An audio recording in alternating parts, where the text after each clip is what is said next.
Hello everyone, welcome back. Thank you so much for joining me. So today I have a reaction video for you, and we are going to be reacting, sorry, I can't say that word for some reason, to Brittany Broski, who is well known on the internet for her TikTok videos, her YouTube videos.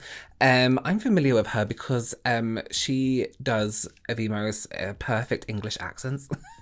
She does an amazing Essex accent, and then she does this like very posh accent, and they're just so spot on. So yeah, however, I've never really watched, I know she's done like a few hair videos and makeup videos, but I've never really watched them. So I thought what we'll do today is watch her do her makeup and then just see what happens. So the whole point of these reaction videos isn't to be like, oh, your makeup's, that's not right. The whole point is to look at these videos and see what we can learn from somebody else doing their makeup, no matter who it is. So the way I react to these kind of videos is I would imagine, for example, that Brittany is a client of mine, and part of my job as a makeup artist was to teach people how to do their makeup, and that was by watching them do their makeup. And especially with people who aren't necessarily, I have to, like, let me be honest with you, the best reaction videos I do, well, the ones that I find I'm like, don't stress me out, are the people who aren't beauty gurus, because we're very used to seeing makeup being done a certain way on Instagram, on YouTube, which is great because it looks great in front of cameras, but in real life it may not work for you. If it does, that's fantastic, Karen, doing what you're doing. But for some people, Instagram techniques don't work all the time, so don't give up on makeup. It's not the end of the world if these techniques don't work for you. They don't work for a lot of people, and that goes for anyone, male, female, whatever gender you are. My advice is aimed at everyone, because all genders do their makeup exactly the same way. We get nowadays, a lot of people get their makeup knowledge from what they see online, so it's almost like the same source for everyone. So this advice is for absolutely everyone. Okay, let's get into it. Let's take a look at, just before we get into that, say, if you haven't been here before, my name's Robert. I'm a professional makeup artist here on YouTube and also in real life. And it is my goal here to help you become a pro yourself, or just someone who's really good at makeup. And sometimes that means separating what we see online versus reality and what can actually work for us in real life. Now, some people may say there's no rules to makeup, which is absolutely fine. There are no rules to creativity and individuality and artistry, but like art, makeup also has a theory, and there's little parts of that theory can help you perfect your makeup. You don't have to stick by it. It's not a set of rules. It's not a book. Well, but if there's something in particular you are struggling with in makeup, then taking it back to makeup theory can help you kind of tweak those little bits. Okay, so we are going to be watching today me doing my updated makeup routine and talking about Rosalia for 14 minutes straight. Brittany Broski. We're starting from a point where she does her makeup. So should we just go for it? I'm gonna have to shimmy across this way so then she can be here. No, wait, how do I do it now? Oh, I put myself in a box, so I'm fine this way. Okay. Going in with the tried and true Maybelline. Smother, just feels so good. Just do it. Just get it in there. So I've had a few emails? What is this, the 2000s? I've had a few questions sent to me in DMs about using concealer over your whole face as a foundation. You know what? That's absolutely fine. There's so many, although concealer is a full coverage product, there are so many different formulas of concealer within that kind of subcategory of makeup, if that makes sense. So almost like foundation, we have a full coverage, more serum like textures, that kind of thing. So with which reminds me, I'm testing a foundation today. I've just filmed like me applying it. I'm filming this video to leave it to sit on the skin, and then I'm doing like a summary at the end for the other video. So my skin may not look, it's going okay-ish. Just so. But anyway, yes, so it's fine to use concealer as a full coverage foundation. Why not? There's a few downsides to it though. Using a concealer as a foundation, concealers tend to come in smaller packaging, which means you go through the product quicker. And sometimes the thicker, that's what I was saying, the thicker textures can sit quite badly over the whole face. I would do she's probably not like taking it seriously, but what I would do, kind of what she's done, is leave it to warm to the skin before you blend. This concealer in particular would be quite nice to use on a whole face. It's a really, really nice concealer. For me, it's more on the smoother side of concealers. It feels a little bit more hydrating to the skin. I don't know if it is, but I guess it's anti-aging, right? So it feels a little bit smoother on the skin, where something like a pot concealer or very heavy like pancake concealer may not be the best type to use on the whole face, but concealer's fine on the whole face. And yes. Now we're gonna put it back. I saw this thing on Instagram. I spent a lot of time on Instagram. Saw this thing on Instagram that was like, do something today that tomorrow you will appreciate. And I was like, that's stupid. So I hate quotes like that. Do you know what I hate, right? Is when people, this has nothing to do with reaction. I hate it when people try and do like motivational quotes, but they're so like self-indulgent quotes. Like, I was up at 5 a.m, running, made breakfast, cleaned my house. What are you doing? Sleeping in, having a rest because I'm tired. Like, don't force yourself on me. Don't force that on me because I'm a bad person because I don't get up at 5 o'clock in the morning. I got really personal and deep. Okay. So I've been trying to do that, like putting my makeup back after I use it, because instead of like, you know, like I'll go to bed, or how about I'll come in here later to take my makeup off and my makeup will be everywhere and I'll just like be like, screw this, and then I'll go to bed with a full face of makeup on. I do that. Also, Rare Beauty sponge, great. Kind of moldy. Yeah, that's my own fault. Let me tell you something about your beauty blenders, right? You need to use them damp anyway. Beauty sponges, sorry. You need to use them damp anyway. So before you use it, just hold it under the sink and squish it out with a bit of like cleaner. And then you can go ahead and just, as long as you've wringed it out properly, you can go ahead and use it straight on your face afterwards. You don't have to wait for it to dry or anything, and it takes like 5 seconds. So do clean them. Listen, I don't know how many of you know, but myself and my twin brother have a joint channel. We did science, not sure how scientific it is, but we did that thing where you test products for mold and not mold, like bacteria. Basically, we got those dishes where you wipe something on it and you see what kind of bacteria is in it. We got a foundation brush that I used the day before, didn't clean it, I left it just on the side on purpose for this experiment, and then we wiped it on that dish. You need to see what kind of things were growing on that dish. I'll link that below for you just so you can all watch it. Next, maybe you all have seen me do my makeup so many times.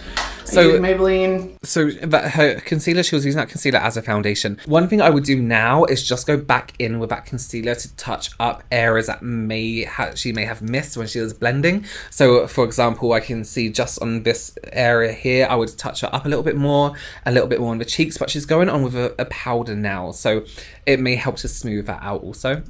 For the rest of the video, I will be talking about Rosalia. Can I tell you guys something? Okay. I need to Google who Rosalie is. I'm so old. Oh, cute. Oh, she's cute. Nice. Okay, now I understand what's happening. Okay. So, La Rosalia, I tag her sometimes on Instagram, like Instagram stories. I'll tag her, like if I'm listening to El Mal Querer or something like that. And the first time I ever did that, she responded. So she like goes through her notifications. She responded and she goes, she like liked the message and she sent me some emojis like hee hee, and I responded. So here's sorry to interrupt the story, but I'll link the video below so you can watch the whole video. One thing, here's applying powder with a sponge like this. I personally don't like. I think it can look quite patchy. Brushes for me are always 100% nicer. For me, in powders, sponges are always the touch-up option. If you need to touch up with it, if you need that, if you can't carry a brush around with you, which is, I mean, some people of course like to use sponges, but if you find that you're using it and your powder can look quite patchy, ditch the sponge, use a brush. Said something like "me inspiras tanto" or something like that, just like, because she inspires me so much.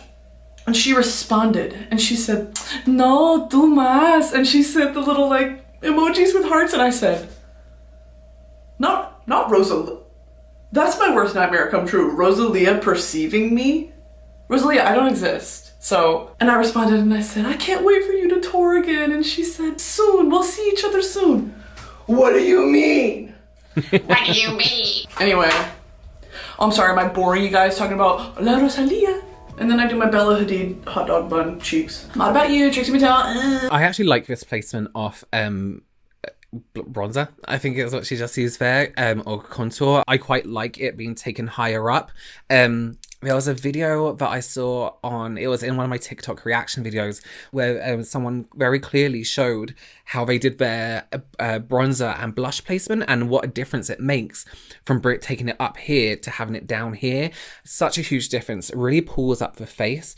Yeah, I really like that. That's a really great, if you haven't tried the Trixie Cosmetics blushes, amazing formula, amazing, beautiful packaging as well. I'll buy anything with good packaging. Chewed up brush, cute. I watched this YouTube video about this girl who she's like, blush placement is everything. It'll change the shape of your face. And I'm like, no, for real. So the brush. Okay, let's talk about brushes. Oh, this brush is so old. This is really old. This is one of my first makeup brushes ever. So with a blusher brush, everyone does this, and with powder. And if you watch my videos, this may be repetition for you, so I do apologize. Angle brushes. Let me get one that has a bigger angle. So angle brushes are angled for a reason, because they are meant to go this way up your face. If you go backwards and forwards like this, oh no, there's product on it. I'm putting it on my face. Fine. Then you kind of do it now. Let me grab a clean angle brush. Some people, I find this a lot with people who struggle with patchiness. I'm not saying Brittany has patchiness here. I'm just saying this is something that can happen. Is when they're using their blusher brush, they hold it really far down and then they do this on the skin. Hold your blusher brush, right, anyway, and don't take it off the skin and just go backwards and forwards. Can you feel that the way it kind of bumps and it goes down, bump and it goes down? That's where you're getting your uneven and patchiness from. Angle brushes are angled so to carve your face almost. It's angled like this, so you can get that smoothness in application of product. And then if you're taking the product downwards, you turn it around and go downwards. If you hold it, first of all, if you hold it too far down, the further down you hold a brush, the more pressure you get. The higher up you hold a brush, the lighter pressure you get. So if you're holding it down here and then doing this, you're going to get, and this is the same with any color powder, you're going to get patchiness and you're going to get that bump off product as well. So when you're doing your blusher, you always want to hold that angle down to your face. And you want to apply almost like this, upwards. You want to go with that contour off a brush and with the contour of your face. If you want to go down, we're going to twist the brush round and go this way if you prefer to do contour this way. The brushes are shaped and tapered for a reason. A lot of thought goes into shape of brushes. So do bear that in mind if you're finding some texture with your blusher, or there's some patchiness, or with your bronzer even. My eyebrows in that mirror. Beautiful. I like that. I like that shape. That's really, really nice. Oh, she's really good at that. The tail is really, really nice. Looks natural. She hasn't blocked off the front of her brow, which I can't stand. It looks real. It looks really nicely formed. It's a really beautiful eyebrow. Such a nice eye color. You know, I add my beauty marks. I darken her. Actually, you know what? I usually do my one right here, but I'm gonna go for a Marilyn moment. Oh my. Okay, this is gonna be everything. Do I regret it? Does that look stupid? I think she's using a brown there as well. I've seen a lot of people do beauty marks and use a black eyeliner, which is fine. However, if you are similar skin tone to Brittany here, then do go for a brown. You can also buy freckle pens that give a more realistic one, deeper tones as well. Yeah. Do I regret it? Does that look stupid? No. A little bit, but it's giving Amy Winehouse, and that's okay with me. Okay. To make something like that look a little bit more natural, if you're not too sure about it, you can just tap a powder with a tiny bit of coverage. Her Fit Me powder would have been good just to tap on top, or even a tiny bit of foundation, just the smallest amount, tap on top, and it gives it that kind of faded look. Okay, what's next? So while I was trying to do this, I smashed this into the, into the ring light. So, ew. Okay, this is what I do. And just out flat. I need to sharpen this more. I'm making a mess. So I'm gonna take it from the top, because my eyes are so round. I'm gonna create my own shape. Genius. That's such a good idea. So if you have really round eyes but you're trying to create that wing, the best thing to do is to take literally what she's doing is to take the line out from the tip. Not that your eyelids are doing this, but like, you know, the midpoint of your eyelid, and then go straight outwards like she's doing here, because it stops before that roundness and curves it straight up. Very good advice. One thing I would say before she even does anything, and I'm sure it's going to turn out absolutely fine. For me, I mean, using a black pencil to do this for me, myself, I would be so nervous. I'd rather do this with an eyeshadow, or, and then maybe go around with liquid liner, or do a liquid liner and then kind of smoke it out with a black eyeshadow. Black pencils smudge very quickly and easily, so I would do a tiny line and then blend out that line. Tiny line, blend out that line, because it has to blend out somewhere for it to have that smooth effect. Your pencils go on quite bumpy, but yeah, let's see what happens. Like that, and then fill it in. Okay, it looks messy, but trust me, it'll look good. I'm gonna do one of these. Okay, not one of those. And don't look at my eyebrow hairs. Going in with this is the Patrick Star palette, and I'm using this black shade, and you're just adding black, literally, that's all it is. Honestly, the girl in the video did this, but it literally just makes it messier and I don't like it, but I'm gonna keep doing it. Okay, see what I did? It looks so bad! Guys, you have to trust— Black eyeshadow, black pencil, black anything around the eye is something that looks incredibly untidy and incredibly messy until you're done. You can never judge how it's going to look until you're completely finished, and you're finished blending, you're finished smudging it all out. If you're practicing doing eye makeup and you're using blacks, just a tiny bit at a time. You're adding a tiny bit at a time.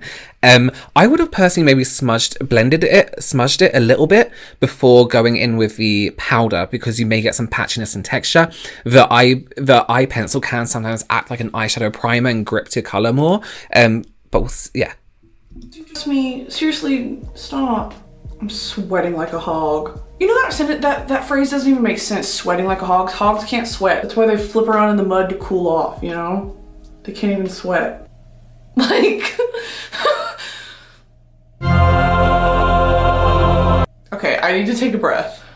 It's so uneven, guys. Okay, this is serviceable. It's serviceable.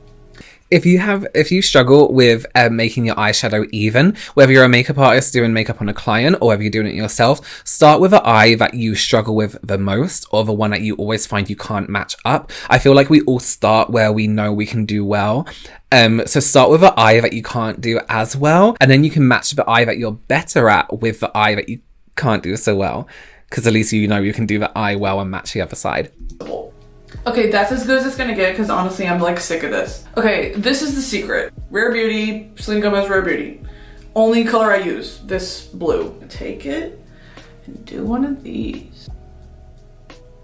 Oh, get into this. Okay, y'all have been too close for too long. Get away from me. Thinking about how intensely I'm sweating right now is making me really self-conscious. Also, I just hate white light. I hate white light so much. Look how incredible that shape is. Look at that shape.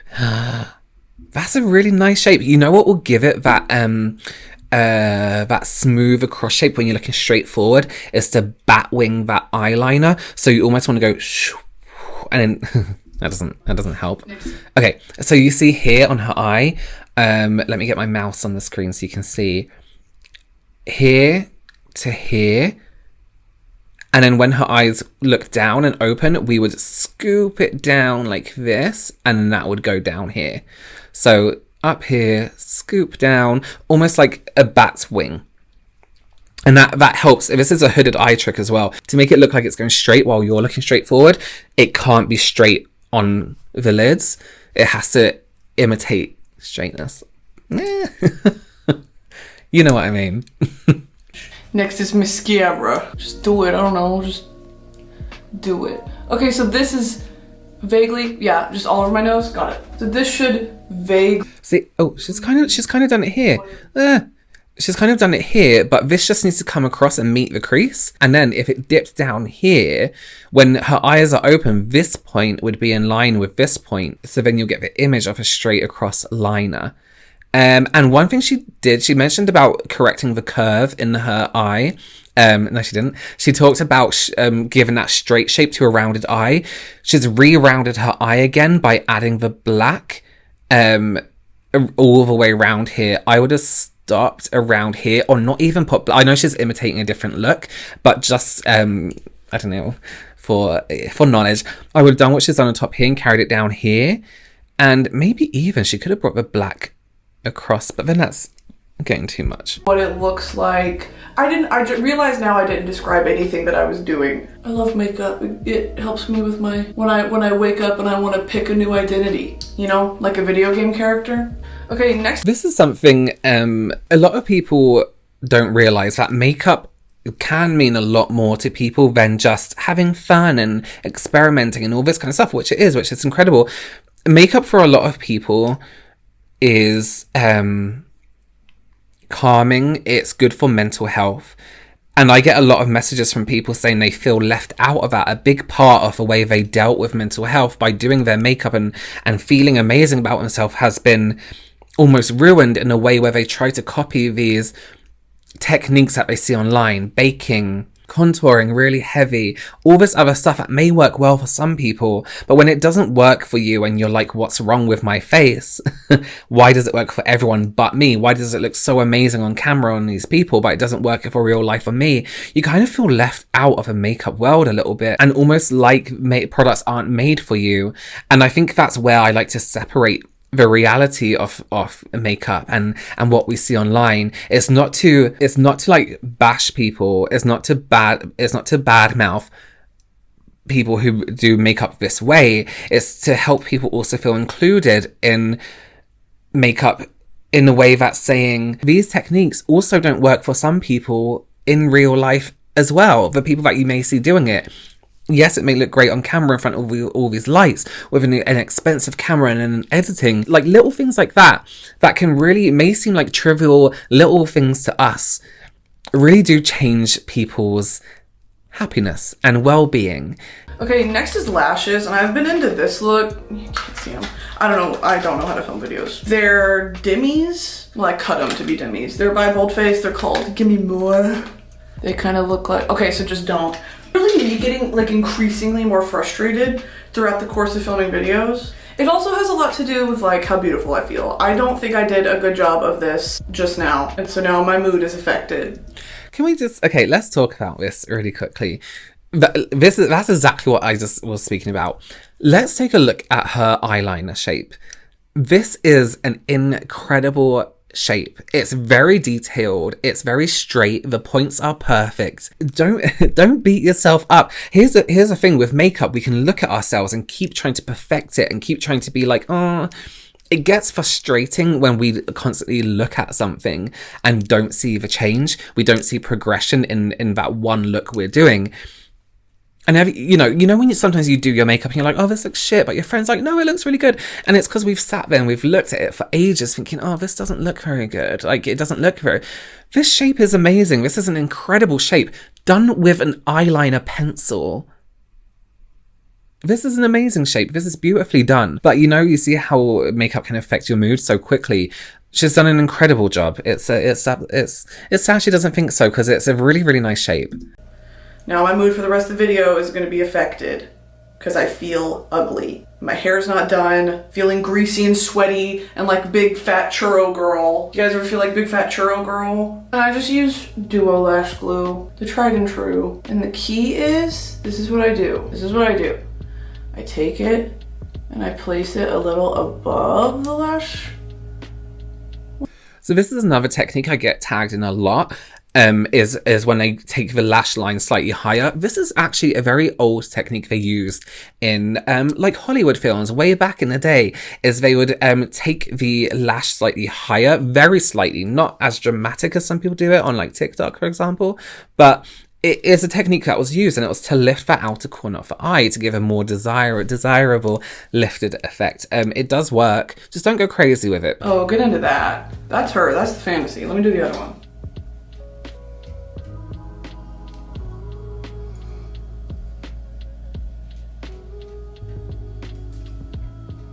I think Detox taught me how to do this. I watched her beat video one time and she was like, I hate a droopy lash bitch, push your lashes up. And especially since I'm going for like that more angular look, I am gonna add some pen liner. A bead of It's a very good, a few points.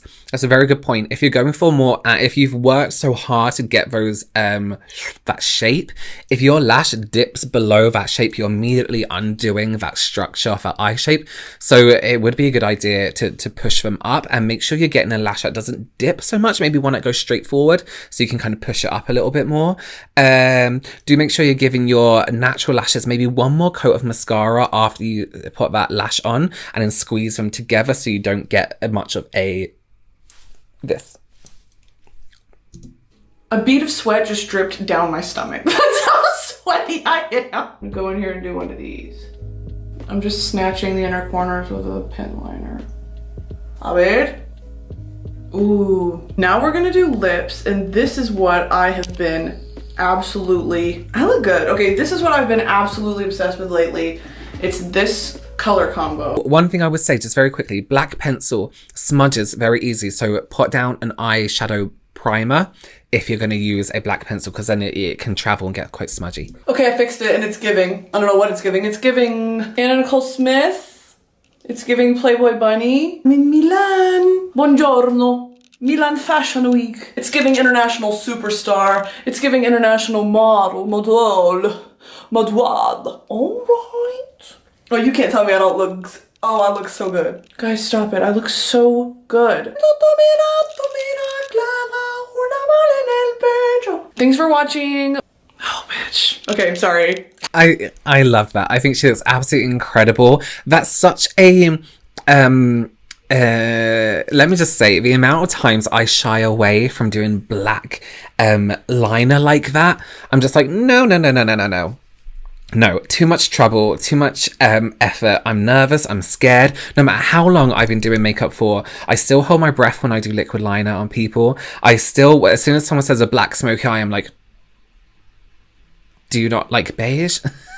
And, you know, there are things that I can do, but it still makes me scared. It still makes me nervous. So when it's done and it looks amazing, it's such a relief. And I'm glad she saw, after saying that she didn't feel happy about the way it looked afterwards, that when everything comes together and when you finish everything, it looks incredible. It looks amazing. It looks so well done. The one kind of feedback I would say, especially about that eye look, to protect that work you've done, to protect that shape and to keep that black eyeliner stable and put, is to use an eyeshadow primer on the lid, not concealer, just primer, and one that's like a little bit drier, so or stickier. So Urban Decay's Eden primer in the priming potion is a really good one. The Sigma eyeshadow I did a whole video on eyeshadow primers, I'll leave that in the link below. It looked really, really good. I think it was such a nice progression to watch as well. Yeah, that's it. I hope you enjoyed watching this video. I hope you learned something. I hope that you can take something away from it and incorporate into your own makeup. Give this video a big thumbs up if you liked it. Please consider subscribing, and I will see you very, very soon. Bye.